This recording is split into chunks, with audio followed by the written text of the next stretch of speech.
don't think we managed it particularly well, considering how many turnovers we have. 19 turnovers. It's hard to win games like that. No matter how well you shoot, no matter how good you play, I mean, it's tough to win games. And the way they were going downhill, we were just unable to stop it. But the good thing about basketball and this sport is that we got another one tomorrow. So we got an opportunity to correct these mistakes and be better from it and learn. Pelle, obviously there at the end, you guys storm all the way back from being down early in the fourth, but it doesn't go your way. What happened in those final few possessions that allowed the Bulls to win the game?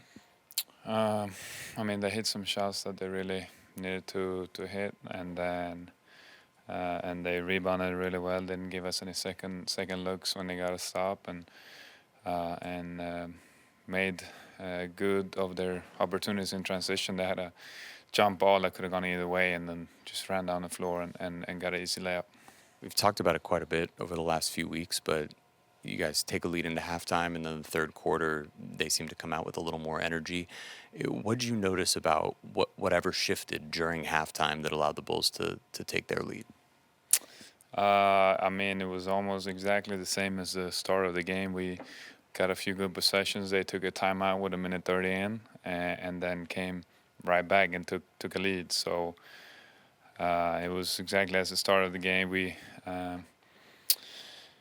I don't want to say we got complacent, but we got to do a better job sustaining that run and doing the simple stuff and keeping them out of the paint.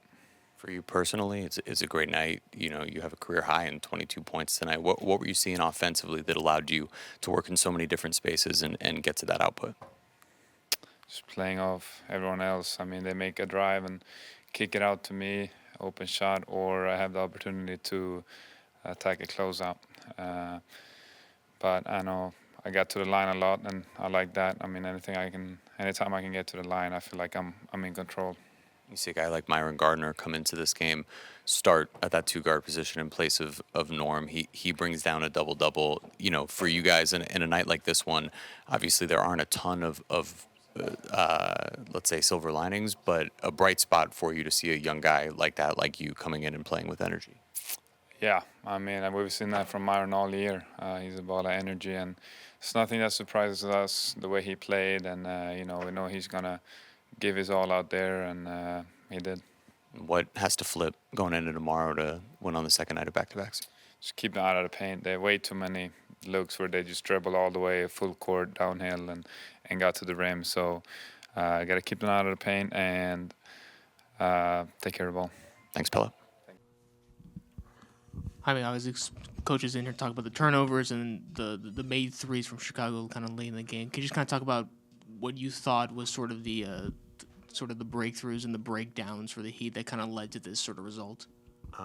Yeah, I mean, I had 4 turnovers, pretty unacceptable, especially down the stretch. We're trying to win a game.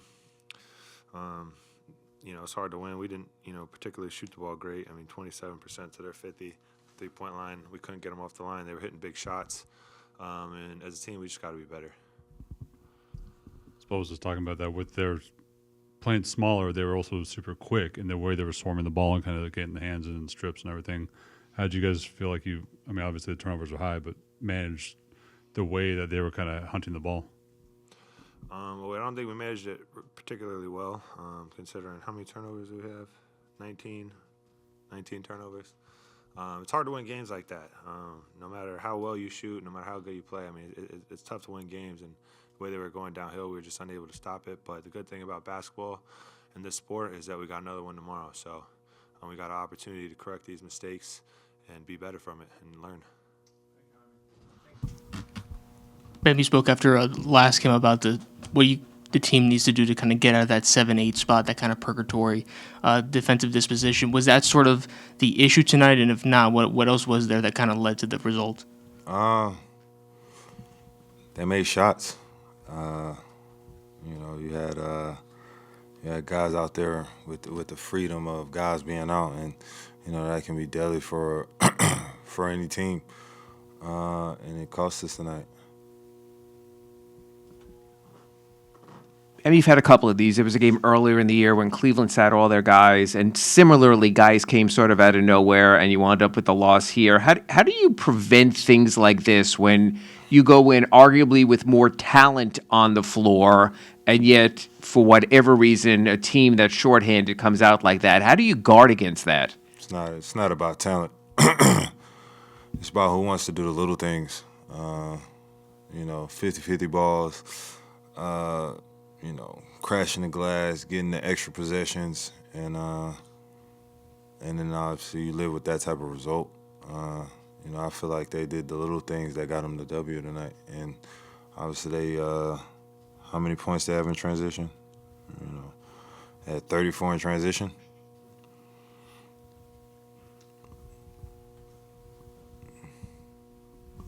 Man, they were doubling you early and sending multiple bodies. Did you feel like you guys ended up taking 47 threes? Was there counters to what they were doing on defense beyond just being able to hit some of the open threes?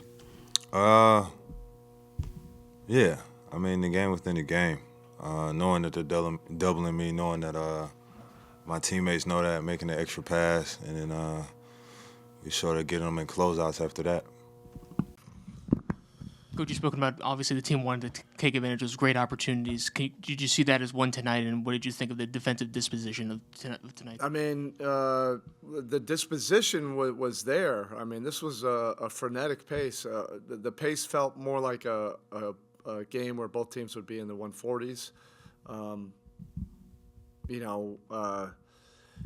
We were just getting beat off the dribble or beating the post. And then I think we gave up 6 threes in the last 4 seconds of the shot clock. 6 made threes, where we got to finish out that last closeout. I think 4 of them came in the last 2 seconds of the clock. And they hit 23s. So if you take away, 5 of those, with great closeouts, then it's not just all about Io, like him making all those plays off the dribble and the threes. There was I understand why we did it. The 3 threes that he hit, Dosunmu, when you're trying to switch and then you back up on the switch and then he just shoots it, kind of like Curry or Derek White, but you're respecting the drive. But he made us pay for that. But more damaging were the drives, that he was getting. And then, of course, in the fourth quarter, it just became really uneven with the 7 turnovers, that we had. It was hard to get traction, other than when we were going to Bam and he was trying to will it. But the 7 turnovers were really, really deflating, to our offense in the fourth. Obviously, the rotations impacted things, but Kalel only playing 1 stint of 3-11. Obviously, he had a couple of plays that were a little bit off, but your thoughts on only using him for Look, that? I know, every press conference ends up becoming about him, and I really don't want it to be that. And this, I'll go quickly on it, because this is not an indictment on Kalel. This game was so fast. They were playing small forwards at center. The advantage was the speed and the quickness and all that, in my opinion. It was just not a typical game. And I even felt like, we maybe should have downsized a little bit. Any advantage they had with speed, they made us pay, for it. And that had nothing to do with Kalel. That was throughout the rest of the roster. When we played our normal second unit, they had a speed advantage, and that usually we have an advantage with that unit. So it was just a very unorthodox game. We knew it coming into it. When we knew that they would start Williams at the 5, but we thought we had some traction. It's just tough to tell what hurt more, the 19 turnovers or, giving up the 6 threes at the end of the clock, or getting beat off the dribble. As a rotation component, though, is there a way to try to get him a little more? Yeah, there'll be better opportunities, and we have to, find a way to make it work. I have 2 talented young bigs, and I have to find a way to, make some of the lineups with Khalil a positive, and that's not on him.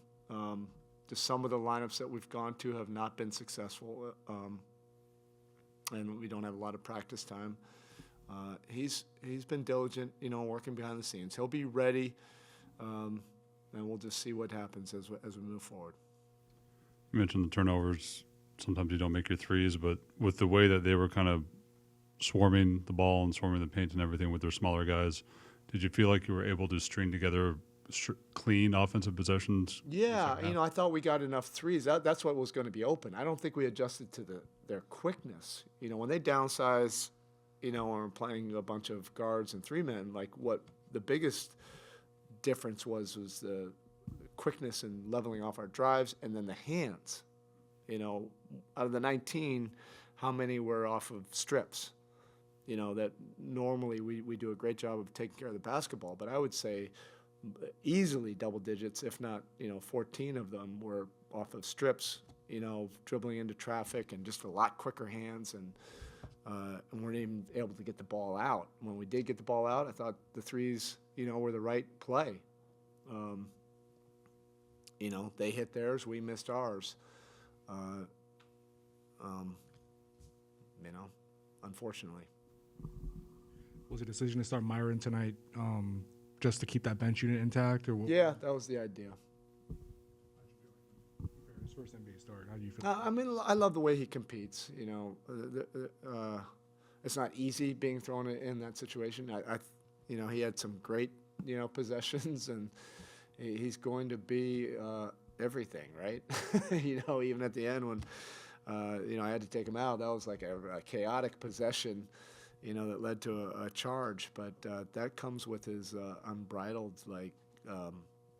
passion and energy and all that. So we'll coach the finer parts of it.